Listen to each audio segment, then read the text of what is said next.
Amin'ny anora maraina isanandro dia efa hita mifamoivoy eny andalam-be eny ireo Cyclo-Pousse anarivony eto Antsirabe faritr'i Vakinankaratra. Saika misehatra eo amin'ity fitadiavana ity avokoa ny ankamaroan'ireo lehilahy sy raim-pianakaviana eto an-toerana noho ny tsy fisian'asa.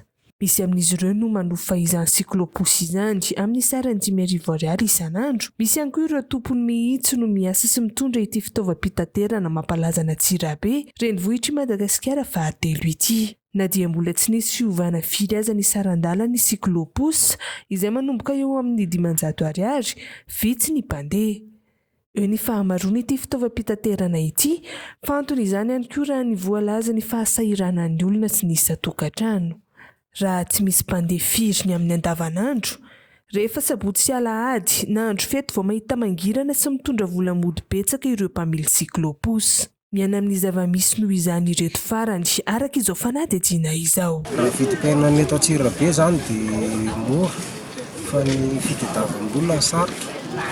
Dia raha mitony asa Cyclo-Pousse tony izany dia arakaraka an'ilay izy, ohatra hoe misy ny karama dia any indraindray koa moa tsy misy karama mihitsy izany dia nena amin'izay zava-misy eo. Rehefa ny fetifety iny ohatra hoe paka, izay vao misy kely. Misy fikambanana moa, misy tsy fikambanana. Satria ohatra hoe misy ny sasany manana ny azy marintena moa, misy ny mamy galasy. Raha ohatra na manokana izao manofa. Dia rehefa izao atoandro 5,000 moa amin'ny alina 3,000.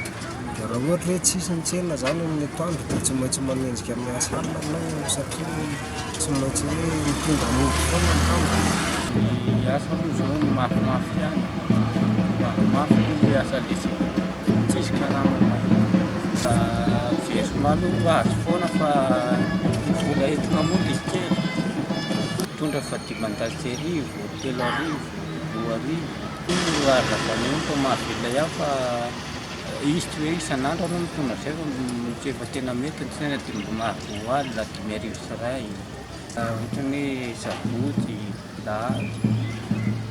Mivoaka amin'ny enina dia mody amin'ny fito. Vidim-piainana aloha tena amin'ny tanana, tena amin'ny tanana. Vidina vary, vidy akantana tena entana amin'ny